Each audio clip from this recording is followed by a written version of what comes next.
Hi, Maria Watkins here from the Music Business Made Easy, and I have your music business tip for today, which is part 2 of knowing what you're owed.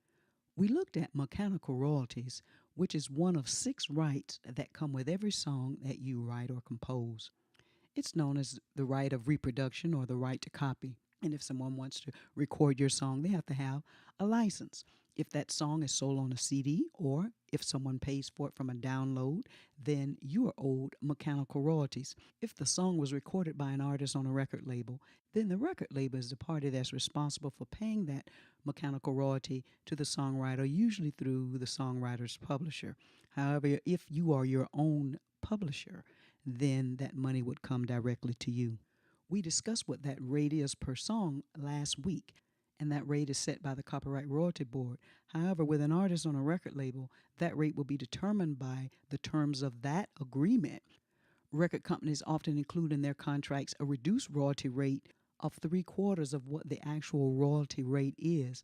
There is also a further term in an artist contract known as a control composition clause, meaning that if the artist is also the songwriter, then they'll only pay for so many songs on that entire album. Let's say you actually wrote 10 songs on the album, but that clause says that they'll only pay for 5, then you will only get 3/4 of what the actual royalty rate is times 5. So knowing what you're owed helps you to be informed and to be able to negotiate better, favorable terms for yourself.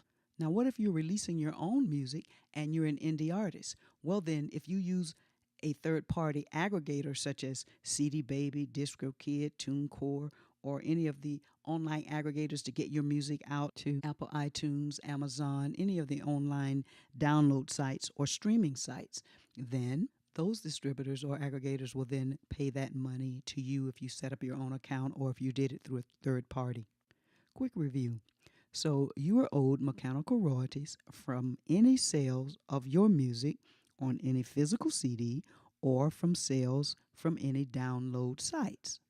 What about streaming sites? Yes, you're owed mechanical royalties from interactive streaming sites such as Spotify. We'll talk more in detail about that on Knowing What You're Owed Part 3. Today I want to look at how the rates are configured. Streaming rates are based upon percentages. They take 10.5% of the gross revenues that were made by the company for that month, and then they divide that figure by 2 because half has to go to the performing rights organizations such as ASCAP, BMI, or CSAC for performance royalties. That's another right that comes with every song that's written or composed. Then the figure that's left over, if there were 1,000,000 streams that came in by all of the artists for that month, then that figure has to be prorated between 1,000,000 streams, and that's how it's configured for what mechanical royalty is paid to you. I hope that wasn't too confusing for you, but that's basically how it works when it comes to streaming. We'll continue with Knowing What You're Owed next week, and I hope you like what you heard today.